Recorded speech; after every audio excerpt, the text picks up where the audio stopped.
కనిపించని నాలుగో సింహాల శాఖల్లో ఇలా సరైన వారు దొరికితే నిత్య భరతమే, అక్రమార్కుల గగ్గోలే. ఎన్ని దశాబ్దాలు పడుతుందో పోలీస్ శాఖ, అవినీతి నిరోధక శాఖ, సిఐడి శాఖలు ప్రక్షాళన కావటానికి అని భావించారు ఆంధ్రాలో. మొదట అక్కడ ప్రక్షాళన జరిగితేనే కదా శాంతి భద్రతలు దారికి రావాలన్నా, అక్రమార్కులలో భయం పుట్టాలన్నా అని నిరాశతో అంతా పెదవి విరిచిన వారే. అలాంటి పరిస్థితులలో రాష్ట్ర డీజీపీగా ద్వారకా తిరుమలరావు వచ్చారు. గతంలో ఆక్టోపస్, కౌంటర్ ఇంటెలిజెన్స్ సెల్ విభాగాల్లో ఐజీగా, ఉమ్మడి రాష్ట్రంలో సైబరాబాద్ పోలీస్ కమిషనర్గా, రాష్ట్ర విభజన తర్వాత విజయవాడ నగర పోలీస్ కమిషనర్గా బాధ్యతల్లో నిక్కచ్చిగా వ్యవహరించే సమర్థ అధికారిగా పోలీస్ శాఖలో గుర్తింపు ఉంది ఆయనకు.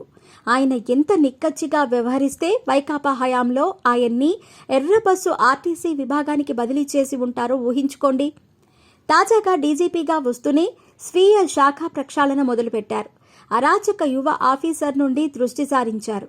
బైక్ ర్యాలీలో పాల్గొన్నందుకు ఒక యువకుడిని కర్రలతో చితకబాదారు. అది మామూలే, కానీ ఏఎస్పీగా స్వయంగా రిషాంత్ రెడ్డి ఆ పని చేయటం ఆశ్చర్యం కాదా? తుపాకీ ముఖం మీద పెట్టి చంపుతానంటూ బూతులు తిట్టి మేడపై నుంచి కిందికి పైకి పరుగులు పెట్టించాడు. ఆ సమయంలో పడిపోయి అతని కాలు పూర్తిగా దెబ్బతింది.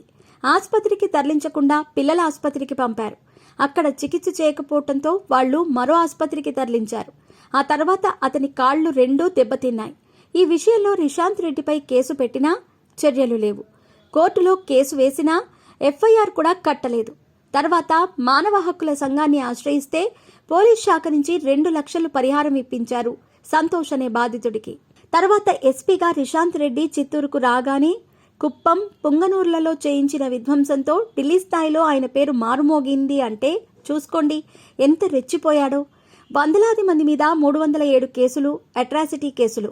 ఇలాంటి రిషాంత్ రెడ్డి నుండి ఎంపీనే కస్టడీలో కుళ్లబొడిచిన అరాచకాలకు, కక్ష సాధింపులకు పేరు మోసిన CID chief PV Sunil Kumar వరకు, మరోవైపు పిఎస్ఆర్ ఆంజనేయులు నుండి క్రాంతి రాణా, టాటా వరకు బాధితులుగా న్యాయం కోసం వెళితే కేసులు నమోదు చేయకపోగా తమ మీదే కేసులు పెడతారు అనే భయం గుప్పిట్లోకి వెళ్లిపోయింది రాష్ట్రం. అలాంటి వారు ఏకంగా 16 మంది, పైగా స్వయంగా ఎస్పీ స్థాయి అధికారులే ఎక్కువగా ప్రజల మీద పగబట్టినట్లుగా నాలోగో సింహం అని చెప్పుకునే పోలీస్ వ్యవస్థకే కళంకంలా తయారయ్యారు. తాను వెనుకబడిన బోయకుల నుంచి వచ్చిన ఆఫీసర్ అనే భయం లేదు తిరుమలరావులో. అంతే నిక్కచ్చిగా క్యాన్సర్ గడ్డను పెకిలించినట్లుగా పక్కన పెట్టి హెడ్ క్వార్టర్స్ ని రిపోర్టుకి చేయమన్నారు. అక్కడ కూడా పొద్దున వెళ్లి సంతకం చేసి కూర్చోకుండా నామోషిగా తోక జాడించిన ఆఫీసర్లకు ఏకంగా మెమో ఇచ్చాడు. సింహ స్వప్నంలా మారాడు స్వీయ పోలీస్ శాఖకి. చరిత్రలో ఇదే మొదటిసారి, ఇది చివరిసారి అవ్వాలని ఆ శాఖ మారుతుందని ఆశిద్దాం. హరీష్ కుమార్ గుప్తా జమ్మూ అండ్ కాశ్మీర్కి చెందిన వ్యక్తి. 90వ దశకంలో నక్సల్స్ జిల్లాలో పనిచేసొచ్చారు. వైకాపా హయాంలో 2022లో ఎస్ఎల్పిఆర్బి చైర్మన్ బాధ్యతలు చేపట్టిన ఆయన కొద్ది నెలలకే రైల్వేలో అడిషనల్ డీజీపీగా వెళ్లారంటే మనం అర్థం చేసుకోవచ్చు ఆయన కూడా ఎంత ఖచ్చితంగా ఉంటారు. ఎన్నికల సమయంలో ఈసీ డీజీపీగా హరీష్ కుమార్ గుప్తా గారిని నియమించటం మనకు తెలిసిందే. తాజాగా ఆయన సిఐడి చీఫ్గా నియమించబడ్డారు. గతంలో ఆయన విజిలెన్స్ విభాగంలో పనిచేసిన అనుభవంతో అగ్రిగోల్డ్ భూములు ఎలా చేతులు మారాయి, సర్వే నెంబర్లు ఎలా మార్చారు, రెవెన్యూ, రిజిస్ట్రేషన్ శాఖలో ఏ అధికారి జోగి రమేష్ కు సహకరించి సిఐడి ఆధీనంలో ఉన్న భూములు అమ్మేశారో చాలా లోతుగా వెళ్లారు. అరెస్టుల పర్వం మొదలైంది. రాజకీయ అక్రమార్కుల నుండి ప్రభుత్వ ఉద్యోగులలోని అక్రమార్కుల వరకు అద్దిరిపడ్డారు.